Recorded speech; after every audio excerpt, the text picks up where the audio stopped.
So, Hello, yeah. everyone, and welcome back to the HCW YouTube channel. Once again, I have decided to start this mid-DP talking. How are you doing? Yeah, not too bad, not too bad. Thank you for inviting me on for this illustrious annual thing we're doing now. Yeah, so to throw it out there, we're doing the overall Rate Wrestle Awards rankings. It's more of a rankings than an awards, but we might as well call it the awards because the graphic says it. So not to be, I can't think of the word. Confused?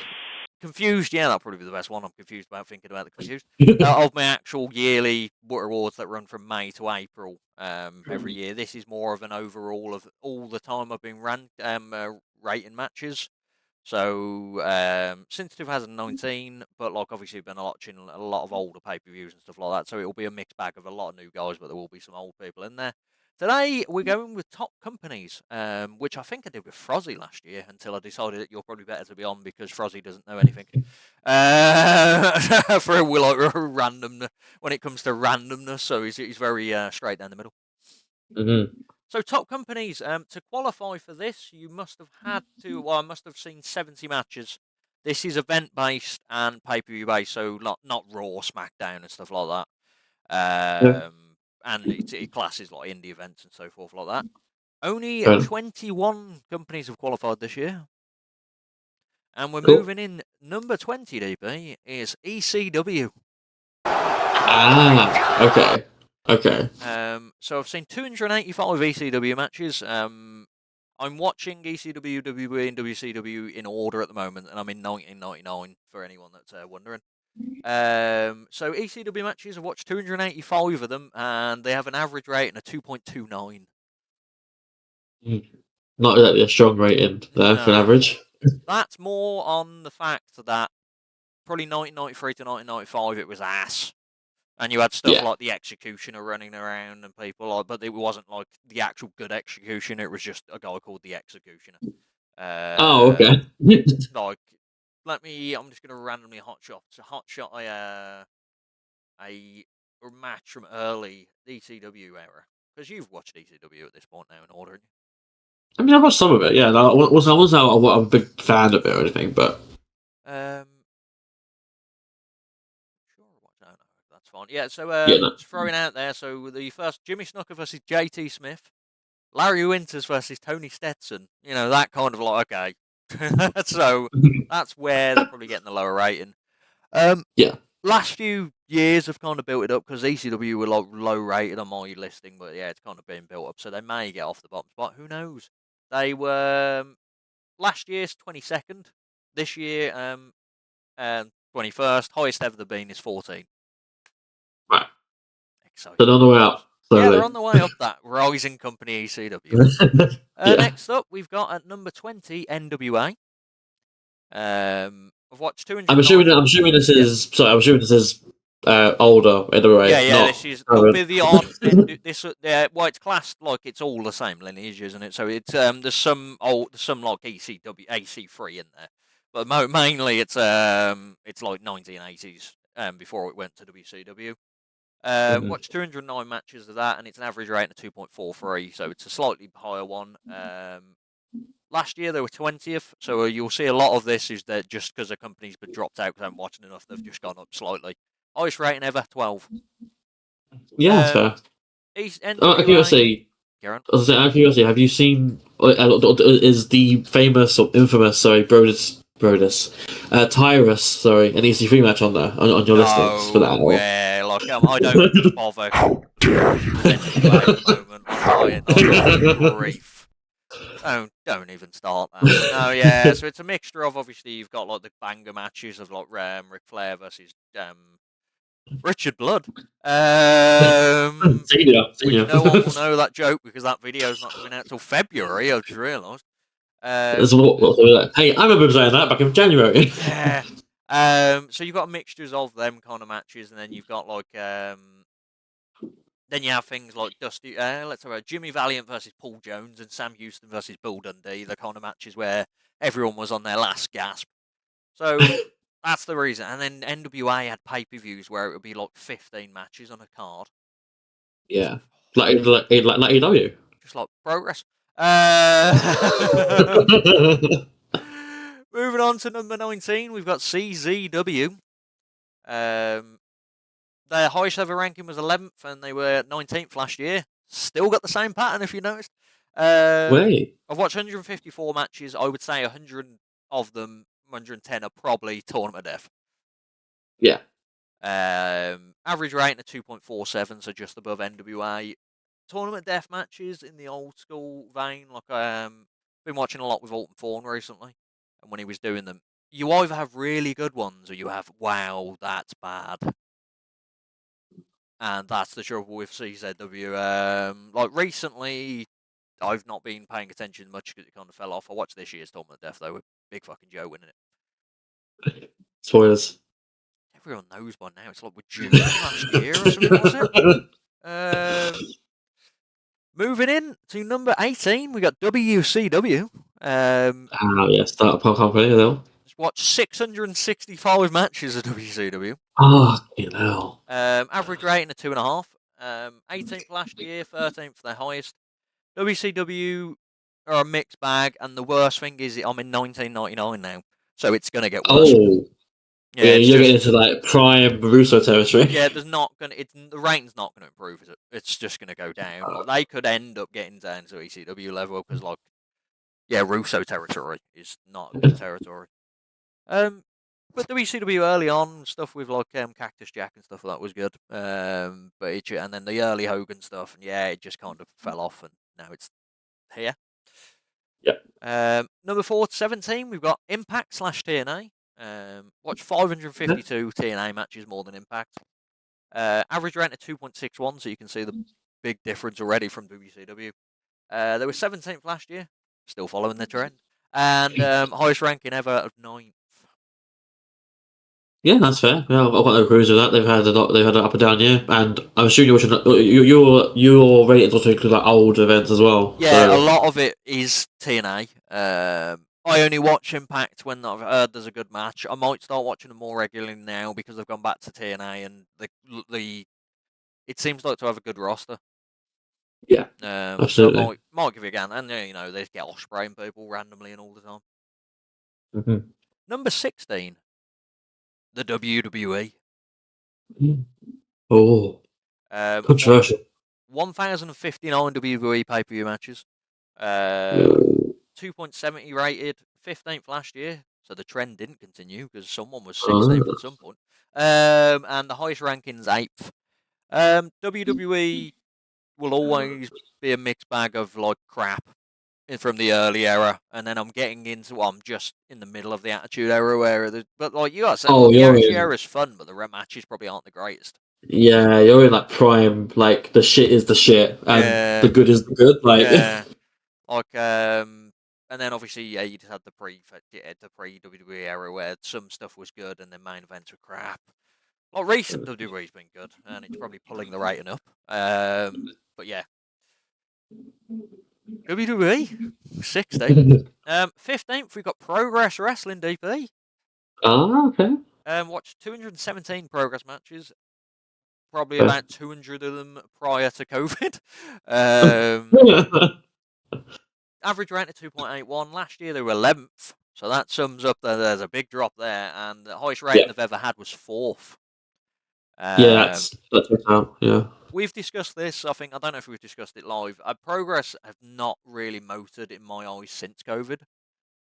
Yeah, that's valid. Yeah, I mean, like I attend shows every now and then. I've got no desire to attend one or like a must see sort of attitude for it. I will say that the show coming up in January towards the end of the month is looking pretty good. But other than that, like my only impression is that Take My Fez wins the Thunder Bastard and wins the world title. Other than that, I don't particularly care about the card. Wow. Also, we need to review. We need to review unboxing at some point. Yeah. I mean, it's a bit late now, but yeah, it's not happening. Yeah, we need to review. Well, it's only been a week.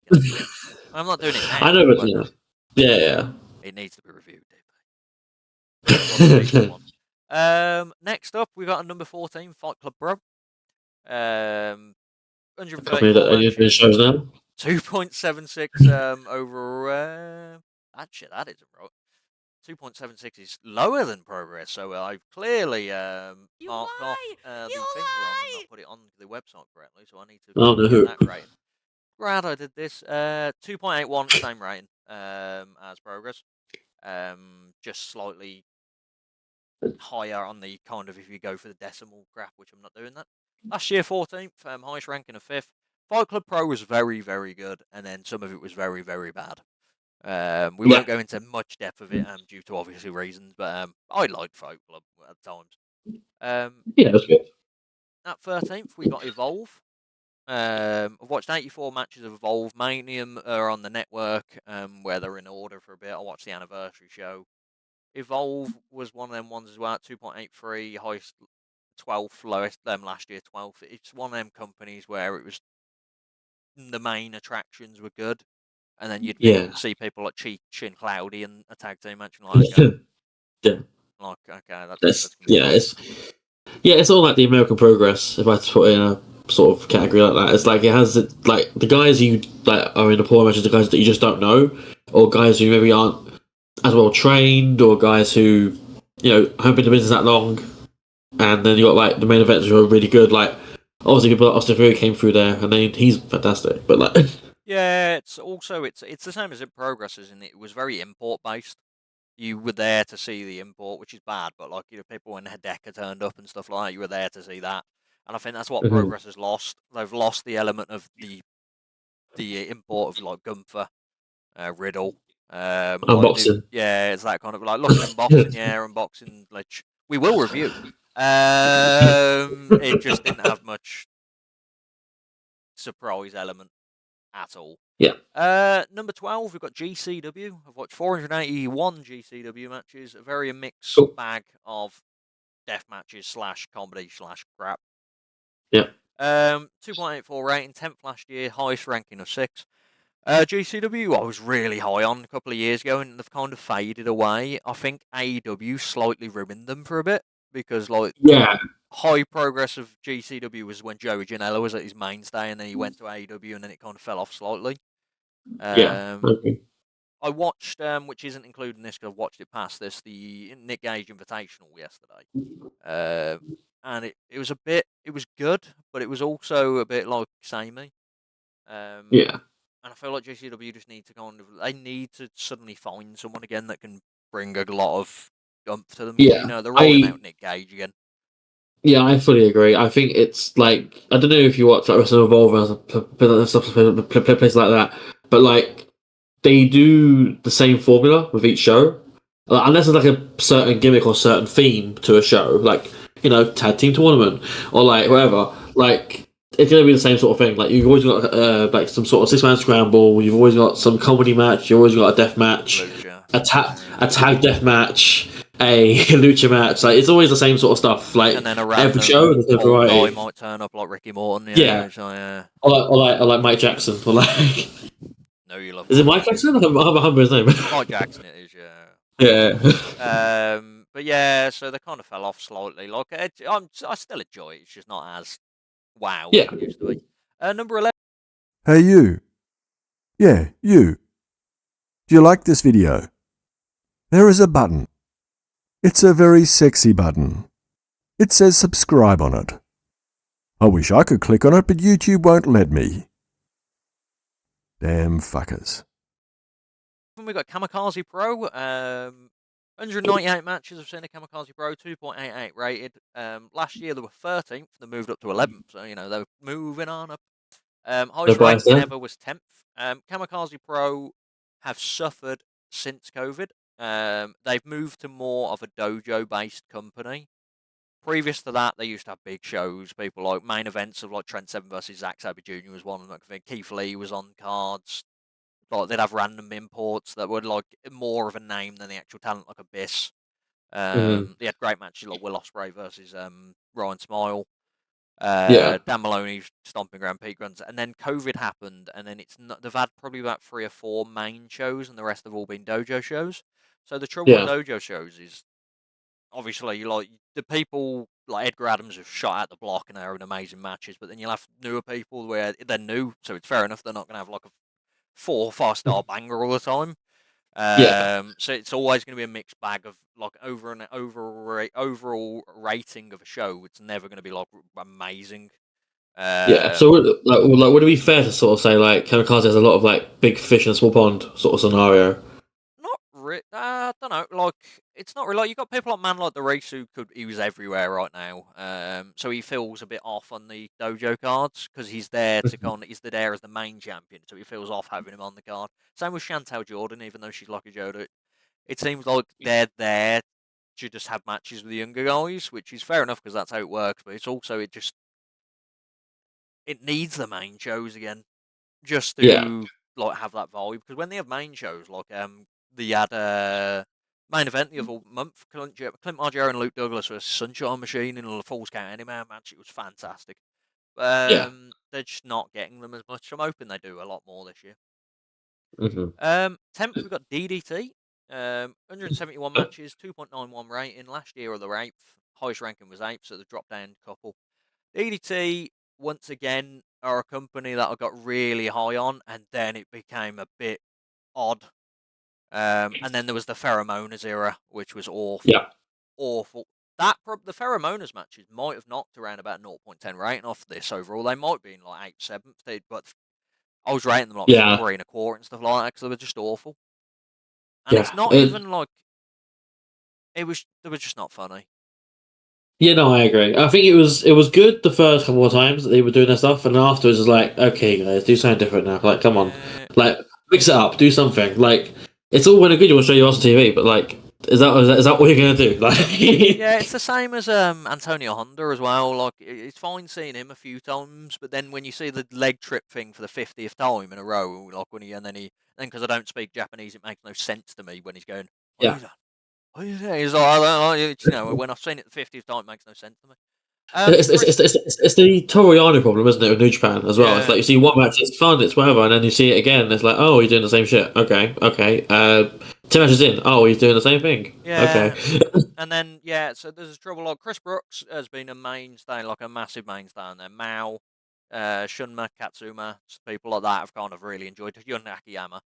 Yeah. Tetsuya Endo is his name as well, isn't Yes. it? Yeah, Yeah. like people like Yuki Ueno, they've been great, but then you have people that are just kind of like, and they're just there because, Yeah. and then, yeah. I think that that does go back to a similar problem that we had with one of the early companies is that you've got the shit is the shit, and the good guys are the really good guys. Like the guys you mentioned, like Daisuke Sasaki as well is fantastic. Mm-hmm. Like a lot of like tag rivalries are really good there. With Eruption, you've got the King, what's it called, Faison Kamina.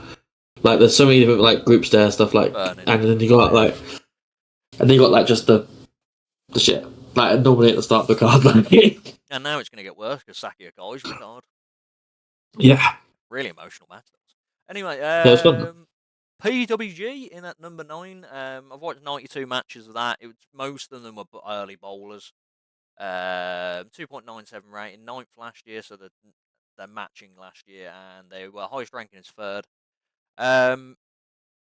PWG kind of once again, it's the evolve. Who was it? The GCW meant them of PWG lost it when AEW came around. Yeah. It's just very much. It's Yeah, I think fine, PWG but it's not. was hit a lot harder I just than don't care GCW enough was. to see it. Yeah. All the guys you'd see on PWG in their heyday, in their prime, all went to AEW. Or even WWE, like, it depends how early you're talking. Yeah. But So like the great matches on there, like the people like I don't. It probably shouldn't be worth me. Like people like Michael Elgin and stuff like that had great matches, but at that point they're all like 4 or 5 down. And then Kevin Steen, even like early, like even Pete Dunne turned up and stuff like that. It's like early Young Bucks as well were pretty good. yeah, early Young Bucks, Lucha Brothers at that point as well. Mount Rushmore. Just generic. It's just they had fantastic roster. Like, no, it's not bad. It's not. I can't see it improving because I'm not going out of my way to watch it because no one recommends it either. No, I agree. Yeah. Like you see Bowler mentioned, that's about it for the year. Yeah. Number 8, we've got Rev Pro. I've watched 125 matches of Rev Pro, not Red Pro. 2.9. No, 3 rating. Sorry, they were exactly on 3 last year. They were 6th. Highest ranking is 6th. Rev Pro. I watched a lot of it 2020, so that's probably why they're not as high as they are, because I've watched a lot of like live in Portsmouth and stuff like that, where you Yeah, have like a couple of three good matches and a few bad ones. Whereas now I'm watching yeah, like just the main ones, like 10th anniversary, like so the banging matches. So there's a chance yeah, they'll just skyrocket, but just because of the limited nation I'm saying of them. But yeah. RevPro are That's fair. definitely the best company in the UK. Yeah, I agree. Fully. If like, it depends obviously on what you prefer from your wrestling. But Rev Pro do there's no nonsense. There's no nitty gritty. It's just match, match, match, match, and it's Yeah. like as you said, like you watch the Live in London ones. There's like the Live in London's too, and Saint Neot shows where it's just they have a lot of like contender stuff and a lot of like contender stories and stuff like that. So that kind of brings it down a little bit. But obviously they're in-house building and their talents. But you don't really see your 5-star classics, on those shows. That's always No. reserved for like the epic encounters, uprisings, high stakes, etc. But Yeah, yeah, and then I said it's I'm gonna take something back. I wouldn't say they're the best. They're the best mainstream UK show. mhm. Like if you go like the ones like Progress, ICW, people like that, I'd probably Rove Pro the Yeah, one that you kind of pick out the bunch. yeah. It's just like again, it depends on what you prefer. Like Rev Pro do match, match, match. Progress do a bit more match promo segment sort of stuff. Like companies like Right Cabaret, they do a lot of like comedy, a lot of sing along, like it's like very entertaining sort of wrestling rather than just rather than just like grit wrestling, like. Yeah. But yeah, so Irish ranked UK one. Spoiler. We move on to number 7, and it's quite hypocritical what I'm going to discuss in a minute. We got TJPW. 108 matches, 3 rating. So probably just higher on the decimals. Last year were 5th. Highest ranking of 5th. TJPW. I joke with DDT that they have the comedy matches. TJPW have the comedy matches, but they have elements of that whole show is a comedy match. You know, that kind of like the bathhouse ones. Mhm. What's Hyper Masawa? Sorry, I can deal with Hyper Masawa because it's different comedy. It's not Yeah, the same thing over and over again. Like she does different random comedy elements and stuff like that, so it kind of boosts the rating. They have amazing matches. Like I've not seen it yet. Slamovich and Mercy is still supposed to be very good. yeah, Which I it's need really to. good. I'm probably gonna watch that tomorrow. No, Sunday. But yeah, that's supposed to be very good. Max the Impale is doing amazing things there as well. You've got the people like Riho, Magical Sugar Bunnies, Rabbits. That's the one. Yeah, Just it's just good Joshi wrestling. Like it's not as good as Stardom but that's the same as you're saying. It's just Stardom's the higher brand in it. yeah, exactly. And they've got the more the talent. But like yeah, TJPW is very very good wrestling. Yeah, absolutely. No, I fully agree. Yeah, I think like maybe a year or two now they might be better than Stardom, but right now they're just they're set in their ways. They've got, as you say, like they don't go about themselves too seriously, and they don't portray themselves in a certain light. They know that they're gonna have a sing song at the start of the shows. They're gonna promote idol bands, and they're gonna like just the whole thing's gonna be very light-hearted until Yeah. you get like something emotional later on. But like again, it's never like it's not like DDT who have just like this random sort of hey look comedy, hey look serious, hey look 5-star banger. Like it's Yeah. like Yeah, it's the it's it. thing. That's probably the best way of describing it. Stardom's the more serious Josie wrestling company. TJP's the light-hearted one, but they're still not bad. Mhm. Um, Number 6, a debut to the list this Oh, year. ICW No Holds Barred. ah, I've watched 89 matches ICW No Holds Barred, and I think that's probably in the last year. Average rating of 302. Did not qualify last year, clearly, because they did thing, and this is their highest ranking. It's just great deathmatch wrestling. And it's just continuous deathmatch wrestling. There's no let's have a random singles match on air. It's just no, let's hit each other with light tubes continuous, and I love it. People like John Wayne Murdoch, Merrick Ryan are one of my favourite people. Attis Kogar's turned up now as well, which is good because Attis Kogar's one of my favourite wrestlers. His feud he's got with Danny Demanto is fantastic. Hoodfoot is just an actual animal. Gary J was on there. Obviously, we like Gary J. yeah, It's just good wrestling. Good deathmatch wrestling. Like, it's not for you to probably, DB, but it's for me. That's fair. Yeah, I was gonna nod my head and pretend I agree. Because you do. I can't comment. You know, like I don't watch enough Deathmatch Wrestling to really comment on it, and it's not my style. It's fine, but I appreciate what they do, and you know that it is a form of wrestling. Yeah, they have good stories in it as well. Like, they had a story with Brandon Kirk and Casey Kirk, where like she turned up in. They had fought each other for the heavyweight ICW title, and she turned up in a her actual wedding dress and stuff like that. And it's obviously he doesn't want to fight because he's fucking it was good shit. Good shit. Mhm. Next up at number 5, we got Noah. 163 matches, 3.04, fourth last year, third Irish ranking, fifth this year. Noah is at a stage, so classic Noah, your Kenta Kobashis and stuff like that, and they're always going to be 5-star matches. Yeah. I watched European Invasion, which was like 2008, and that had like a fantastic match, which I can't remember who was in it now. Kenta was in it, Danielson was in it. Always going to annoy me, and I can't be asked to look it up. But it was a really good main event. I've probably got it on here. But then, like now, and then you had like the Nakajima era recently, and then it's kind of suddenly went weird. Like they've started getting imports in, but they're the most random people in the world, and I think that's what's making it weird. It was Ishimori and Kenta versus Danielson and Eddie Edwards. That's who it was. Okay. Fantastic match, rated 5-star. But it's just weird at the moment. So you've got someone, a great wrestler that suits Chris Ridgway, and then you'll just have a random like Mexican wrestler, and they're like, it just seems like they're just throwing random people over there. Yeah, I feel like I saw like El Hijo del Wagner Jr. over there, you know, at some point. And then they'll have people like Galejo Del Mar, who's really good. But it's just like it's just a really random concoction of like really random tag team matches, and I'm not a fan of like Japanese tag team matches early on a card unless it actually means something. They're just doing spot fests or just getting the people, and it's not that fun. Then you got people like Tanny, you know, it's yeah. I agree. I think it's a case of Noah is very much a faction based company, like in a way that New Japan was years back. Like it was like you've got to be part of this faction or this faction or this faction, and it's like otherwise you're just an outsider. You're weird, like. And I think that's sort of that does hold them back a little bit, and they do have these great single matches that they have, but that's every now and then. It's not like a regular occurrence for them.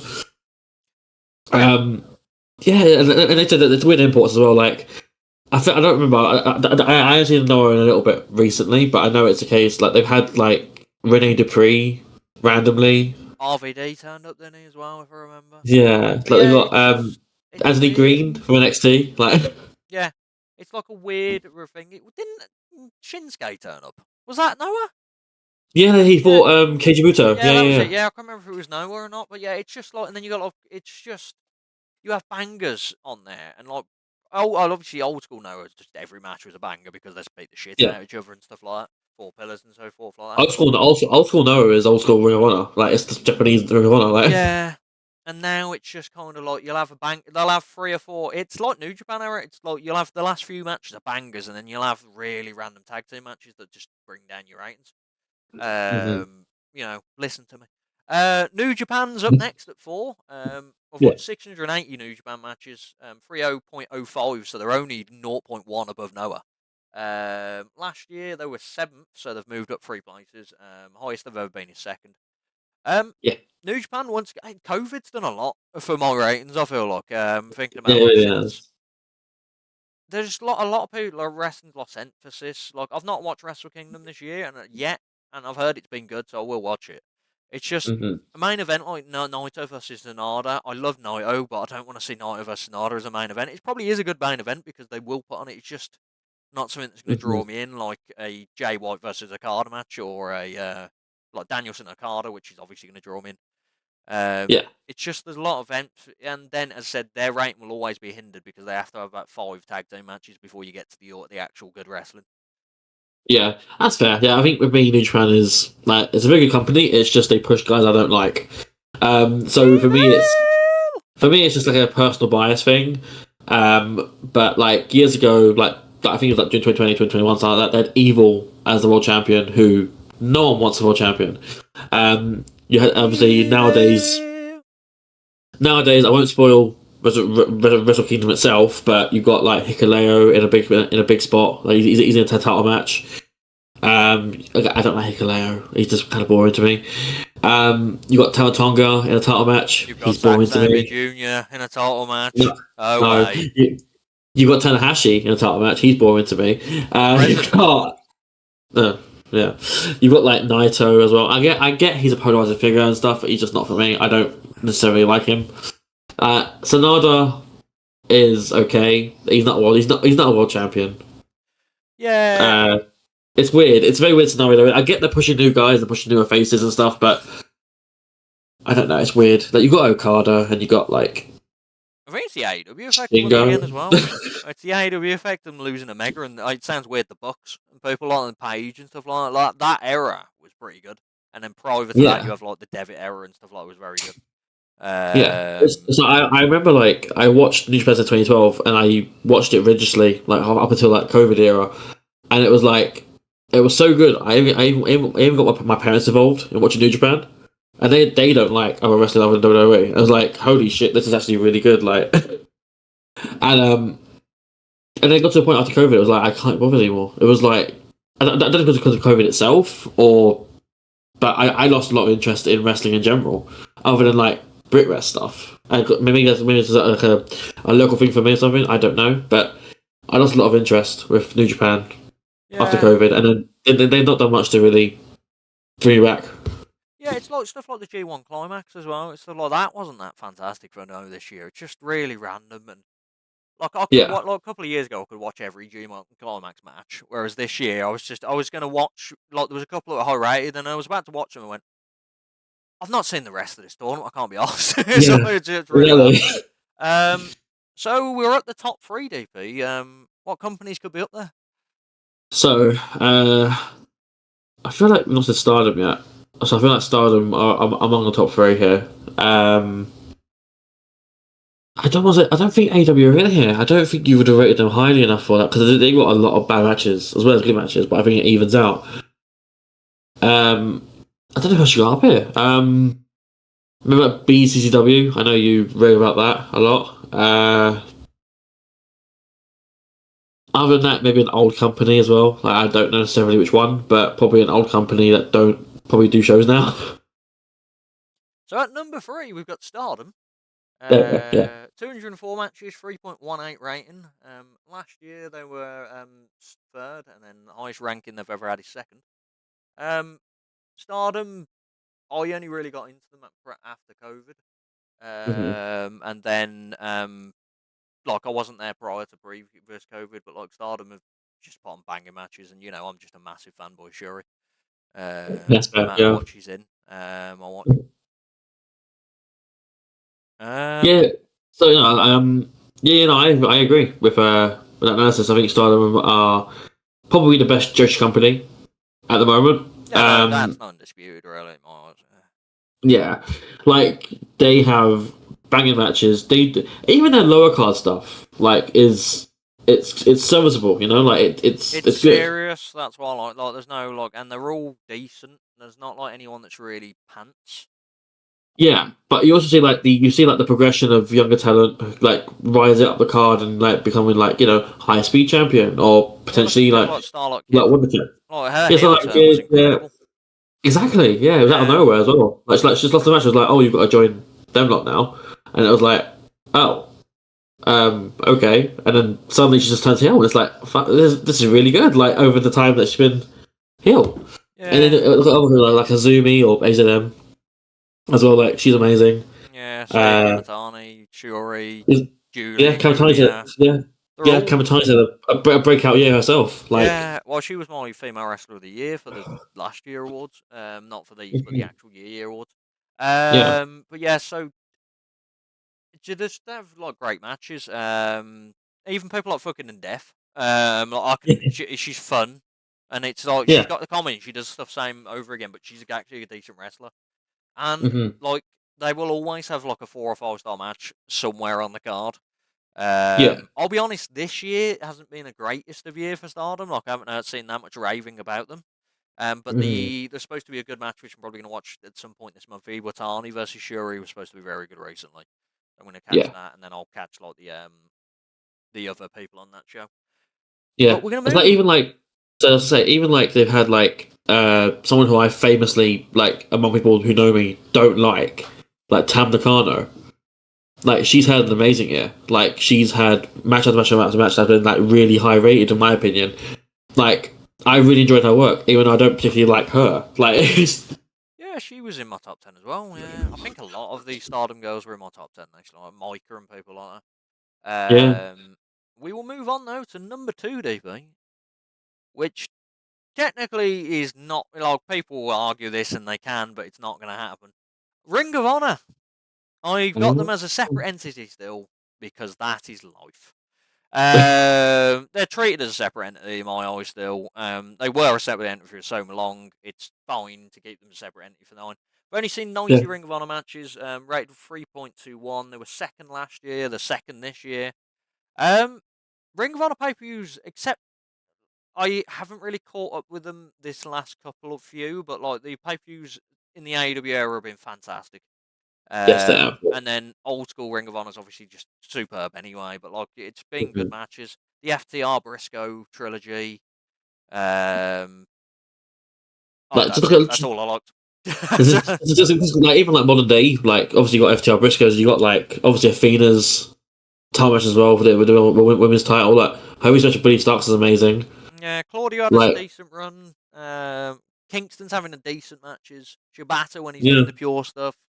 Then obviously you have like Danielson when he pops up, and then obviously the old school Ring of Honor is just the greatest. They're like CM Punk's just jokes and stuff like that. I didn't get to see much of it in this ratings, which I need to get myself on. And then, like the pure division too. Like obviously, like you mentioned like Shibata, but like you got like Garcia, you got Utah, Tracy Williams. Like there's another hot sauce, hot sauce, Tracy Williams. Yeah, Daniel Garcia when he was in it, Gresham when he was around, and then obviously stuff happened. But yeah, no. Ring of Honor is just solid. Then again, like as I said, I haven't watched it, but like they had a really high rated match that I should probably check out, but I can't. I don't know if I can bother at the same time on this show, which was Danielson, Claudio, and Moxley versus FTR and Briscoe. Was that the Jay Briscoe match? No, Ring of Honor Final Battle 2000, literally last month. No, I mean like was it a in honor of Jay Briscoe? Oh yeah, Fight to Honor Jay Briscoe. That's it. Yeah. Yeah, that was very good. Yeah. There's some like other good matches on there, but like it's just then I see Shane Taylor versus Keith Lee, and Eddie Kingston versus Anthony Emery, and I'm like, do I want to watch that? So I might watch it. I might get around to it. Yeah. This is my second highest rated company. I'm still like, do I want to watch that? I'm very negative. I do apologise. Number 1 DP for the 4th year in a row. Oh boy. AEW. And you voted WWE's Company of the Year. Yeah, this is based upon 4 years though. This ranking. I've watched 121 AEW matches. As I said, pay-per-view events, not live, because if we were doing live, I'd watch 7,000 AEW matches and 20 million WWE matches. Average rating of 3.26, so the 0.5 brought Ring of Honor, so there is a decent chunk. First last year, highest ranking of first. AEW, I take the mick all the time, but quality pay-per-view wise, except probably the last pay-per-view wasn't as great as the others. Pay-per-view wise, AEW will pull out a banging pay-per-view. And they'll have a bad match, but all the other matches will be so high rated or that good to pull it out of the depth of crapness. Just like they know how to throw a pay-per-view. Like a weekly TV's a bit ass half the time, but like pay-per-view wise, they'll have a great event. Yeah, it's amazing. Like it's a case of it's like most of the card. Like you look at it and be like, oh, I don't want to watch that. Like I can't bother to watch that, and then you watch it, it's like holy shit, that was great. It's like our podcast is built on. Oh, I don't want to watch Dynamite anymore. Let's not do that. Yeah, but like it's amazing. Like AEW have that weird effect where it's like you are not invested in the stories because they don't do it. They don't do much on the weeklies, and then you get to the match. Like it's like they do weekly shows for no one, and then they do indie shows every month. It's amazing stuff they do. Yeah, the trouble is they don't, because the pay-per-views are so in between each other. Like they can't drag a story on. So like the first, say if there's about 8 weeks between a pay-per-view, first 6 weeks there'll be no proper story, and then the last 2 there'll suddenly be just clusterfucks of everything thrown in because oh god, we need 9 more matches for this card. So yeah, it's just quality-wise match whereas like AEW's like very very high rated. Yeah, of course. Yeah. Last couple have probably slipped them down a bit, so there is a chance they might slip off the pedestal next year. But like 4 years in a row ain't bad. No, not at all. Like World's End was fairly weak, but like they've had like another 7 or 8 pay-per-views this year. Yeah. Last year, sorry, that have been amazing. So yeah, it could be they look at World End and go, actually, that was very bad. Let's never do something like that again. Hopefully, yeah, and then just stop stupid shit happening. But yeah, DP, that is the overall rating. So 21 have arrived. Next year it'll be 80 plus matches. So unless I watch, I know everyone will qualify next year. That's good. And people like Kumite might pop up. BCCW would have seen enough of by that point, so you might lovely. And then obviously watching a lot of the indie spotlight. yeah. And then there's people like All Japan not in here at the moment, so they might pop up. And don't forget as well, our indie extravaganza as well. So like companies that cover in that, you might see eventually more of them to the point where they qualify for your ratings. So yeah, exactly. Like it's very hard to think who's going to be in there next year. Obviously, I'm probably going to be 2 years into WWE, so I'll be watching 2001 WWE. Might be the end of ECW, WCW by the time I do this, so it might we might know their final rankings forever. Yeah, you're hitting a good year, WWE though, WWF. Yeah, Like, the one's like one of the best years. but yeah, so that's it for this. We're doing my tag team of the overall, and the next video you're going to see, obviously that'll be a bit more kind of, obviously company's hard to kind of speak, whereas tag teams, we do it. There will more than likely be a top 50, so I'll just go from 50 to 20 straight away, not fucking describing each one, because we'll be here for the next 4 weeks. But yeah, so like and subscribe. We've got stuff happening. We've got loads of Wrestle Connects in the bag. So one will be coming up each month on the Friday at the end of the month. I've got an interview coming out with Jack Bennett, which would have been out by the time I've released this, thinking about it. Got an interview with Schwartzy coming up. Also, I might as well mention it now, I've got an interview with Malcolm Monroe III coming up as well. So we've got a lot happening, DP, and you should have an interview, which you haven't really gone towards, so I won't mount to it's with yet. And we should have a progress review. We should, yeah. I won't lie. It's been recorded and everything. It's just I haven't remembered to edit. Oh, you've recorded it? Okay, that wasn't. I thought we haven't even recorded it. Okay, that's even better. No, I would have to get. No. I recorded it like the day after the show, just so it was fresh in my head. Like with yourself. Yeah. Okay, good. Wonderful. Sorry, that's so much. Yeah, we've got weekly showdowns coming. We've got tier lists. We're going to try and do. Well, I'm going to do one with BCW, one with Kamikaze, and with the AEW and thingy. So that'll get us to May. Then we'll see if tier lists are worth doing. I like tier lists. Yeah, I've heard of them. We've got gaming videos that we should be releasing as well. HCW's on the rise. We are indeed. And we've also got someone joining slightly regularly, hopefully. So who knows? Join us. Yeah, because that's not copyrighted at all by another wrestler. God damn it. Don't you mean? Anyway, you got anything else to say, Dave, before we leave? I mean, by the time it's out, it'll probably already happen, but Show Square's coming back, so we took a 2-week break, and we're coming back to review Rampage and NXT, so starting with New Year's Evil, and should be fun to go through, and Rampage is always what it is. So wonderful. What a time to be alive, everyone. And we're doing shorts now as well. I completely forgot to be able to do shorts. Yeah, check out the shorts. The shorts are something we're doing. I don't know why we're doing the shorts, but the shorts are what we're going to be doing. We are full professionals, and we definitely did not forget that. Yeah. Goodbye, everyone. Yeah. Check out Chaotic Neutral. Oh, yeah.